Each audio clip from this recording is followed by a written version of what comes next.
on 2006. That was 9 years ago, when my mother passed away with severe cancer. That was one of the more emotional times and difficult times for me to have to overcome in my life, but I did it.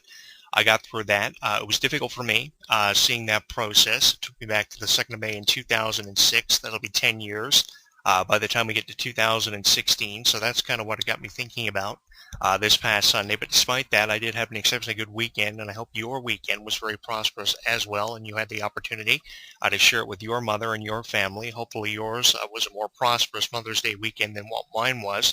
Although I did have an exceptionally good one, being taken back through the years, over 9 years, back on the 2nd of May in 2006. And following up with that, we have the May 2-4 weekend celebration. I know that a lot of people are preparing their campers already. They've been doing it all week. There are going to be roadblocks up all week. This is police week. It'll be at the end of the week that they're going to be doing this, but they usually go all out with this sort of thing. It's to be expected, especially with everything that goes on for May 2-4 weekend. What really pissed me off about the May 2-4 weekend celebration is my birthday falls on the actual May 24th. So, one of the setbacks of being born on May 24th is everybody goes away on that weekend. But my birthday falls on the week after the actual May 24th weekend. But one of the setbacks always was people would either go camping on the weekend before May 24th or on the actual May 24th weekend, especially back in the 90s when you were between 9 through 10 years of age. Everybody would go away on the May 24th holiday weekend or the actual May 24th weekend, and it was really irritable when your birthday would actually fall on, say, a Saturday or Sunday, which it does this year. That's one of the setbacks for me as a child, but I know everybody is excited about May 24th. People have their signs up saying, "Come on Friday." It's unbelievable how many people are, excited about this, but deservingly so. And I hope that your May 2-4 weekend is an enjoyable one, especially with all the preparation that has gone behind this one. People are selling out camping merchandise. The retailers, such as Walmart and various outlets throughout the world, are really pumping up the advertising for this. And I'm sure that everybody is excited about this. I think I speak for everybody when I say, come on, May 2-4 weekend. It wasn't my favorite time of the year because of the circumstances of being born on the actual date of May 24th, and people going camping either on the holiday weekend when you would probably throw your birthday party or decide to at a young age, or on the actual May 24th week. It's different. It's strange. I have to tell you that, but I know a lot of people are excited about this, and deservingly so. So they should be every year. Tell me what you're doing for May 2-4 on our Facebook page at HEW Entertainment, and on Twitter with Jonathan Clarke 1. And hey, be safe. Take the precautions that are necessary, and just be safe. Whatever you're doing this coming weekend, it all kicks off on Friday, May 1-5. This week on our show, what I have for you, once again, surprise, surprise, it's not going to shock many of you, my opinion on John Cena and how I think he should just quit the WWE. Never really been a big fan of John Cena, never will be a big fan of John Cena. Give me a reason here to be a fan of John Cena, because I don't have a reason to be a fan of John Cena. I never have liked John Cena. The only time I did really like John Cena, and even then you can kind of think that I didn't like John Cena, was when he was a heel. And he was coming out cutting these insulting raps towards people like Eddie Guerrero and Chris Benoit and The Undertaker.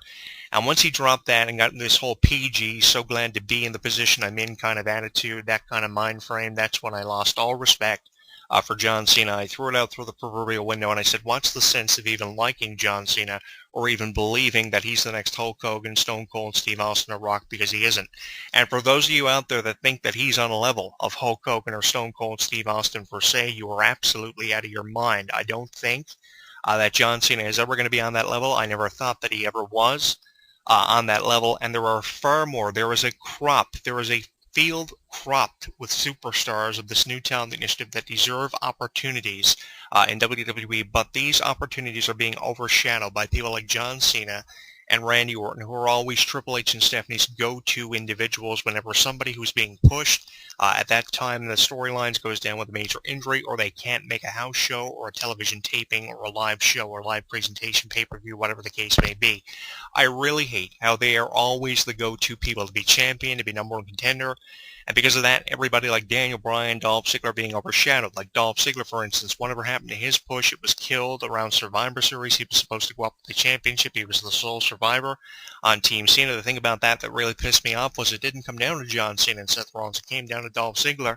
and Seth Rollins with assistance from Sting nonetheless, but it was supposed to be all about Dolph Ziggler. And in the months to follow Survivor Series, his push was just killed, just as the push of Wade Barrett was killed. Whatever happened to Daniel Bryan's big comeback story, the David versus Goliath scenario we were supposed to have seen at WrestleMania 31, the possibility of Brock Lesnar versus Daniel Bryan. All that was thrown to the proverbial back burner for John Cena and Randy Orton, and I hate that about John Cena. The biggest thing you have going for John Cena is John Cena is feuding with Rusev for the U.S. title in a match where he allows, if he disgraces the championship, which would be losing the championship in his own mind at Payback, he will quit the WWE and we'll never see him again. I think I can get away with saying that this would be the best thing to happen in WWE in years, and for WWE fans who want to see John Cena go through the proverbial door in WWE. It is time for John Cena to go, because this would be the best thing to ever happen in professional wrestling. The best thing since Hulk Hogan being purchased by the AWA and redistributed in a global phenomenon in WWE as Hulk Hogan. When Terry Bollea made that metamorphosis through his career and became one of the most known icons in professional wrestling. This will be the best thing to happen since that.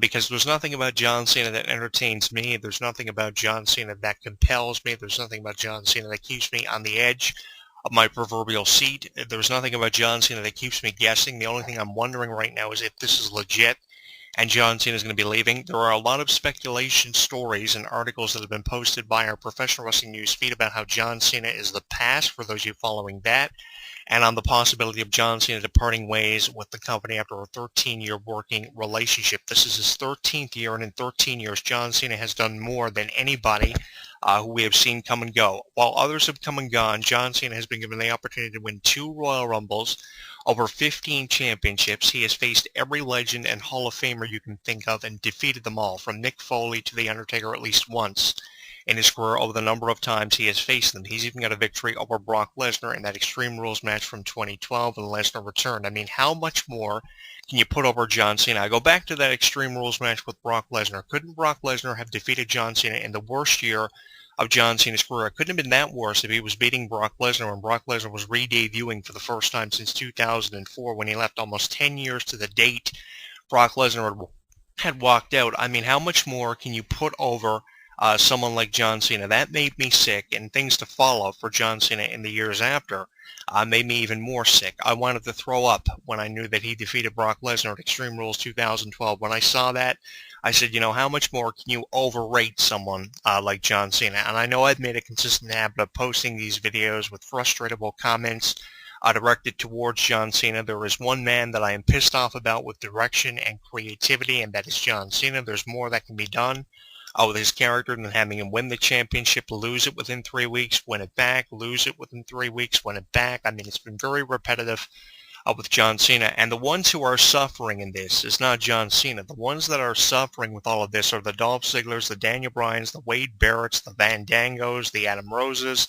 The list goes on and on and on. You have a phenomenal cropped field of talents in WWE that are never being given the benefit of the doubt. They came over from NXT, and where are they now? You have Daniel Bryan, the Intercontinental Champion, going down with a major injury again. You know, that's a huge setback from him. Very unfortunate for Daniel Bryan to go down with a major injury. You have Wade Barrett, a former Intercontinental Champion, never being given the benefit of the doubt. You have so much promise with Dolph Ziggler, but again, you know, his push was killed. And the blame can be put on one individual, and that is John Cena, because of the fate that WWE executives, the people in the upper management, the Triple H's and Stephanie's, because of this fate they have in John Cena. I mean, how much more can you overkill and overrate somebody? You know, I said about Seth Rollins that he was overrated. Maybe I can go back and apologize for those comments. Maybe I can get away with all the, apologizing for the comments that I've made about Seth Rollins and being derogatorial towards Seth Rollins, because maybe I shouldn't be saying that Seth Rollins is the one who was overrated, because when you really think about it, the ones who are being overrated are the Ortons and the Cenas. It's not Seth Rollins. Seth Rollins is very irritable. He's annoying. He's one of those annoying characters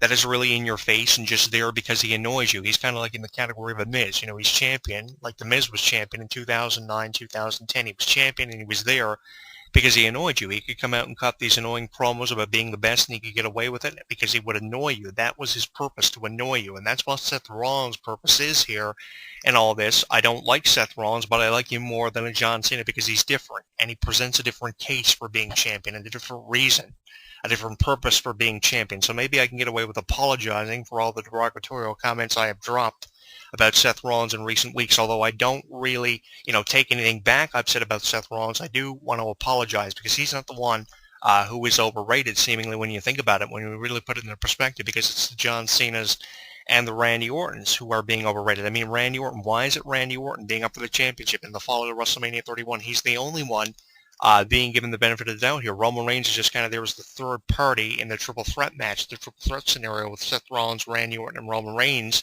for the championship of Payback, the, I think, third annual Payback, going to be headlined by a triple threat. If it's not John Cena going up for the title of Randy Orton, it's triple threat match after triple threat match after triple threat match. We are always being presented with an issue that seems to go without correction in professional wrestling. It's either John Cena being overrated, it's either Seth Rollins being champion when nobody wants him to be champion, or it's triple threat match after triple threat match. This has been going on ever since WrestleMania 30 or even before that. Triple threat matches seem to be the obvious go-to answer when WWE are caught up within a predicament. The only difference from the triple threat match with Daniel Bryan, Randy Orton, and Dave Bautista is it's now Seth Rollins, Randy Orton, and Roman Reigns in the triple threat match category for Payback. This is the fourth triple threat match in the last year that's headlined a pay-per-view. I hate the idea of how triple threat matches are always being put over in WWE. There are more productive things you can do for the WWE than giving us triple threat match after triple threat match and having John Cena and Randy Orton being these proverbial faces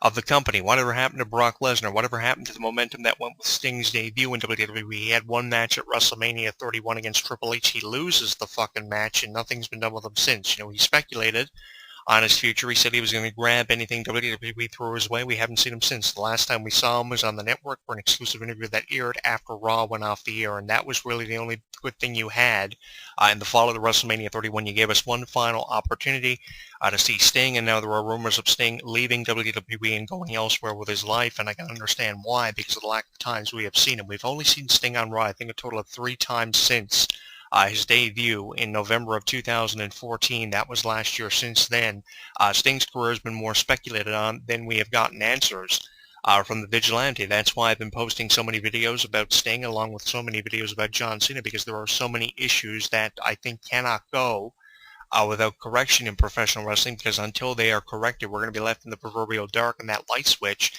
is never going to be flipped, or we're never going to see the light at the end of the proverbial tunnel. And I blame it on John Cena, because he's the man who is always there. He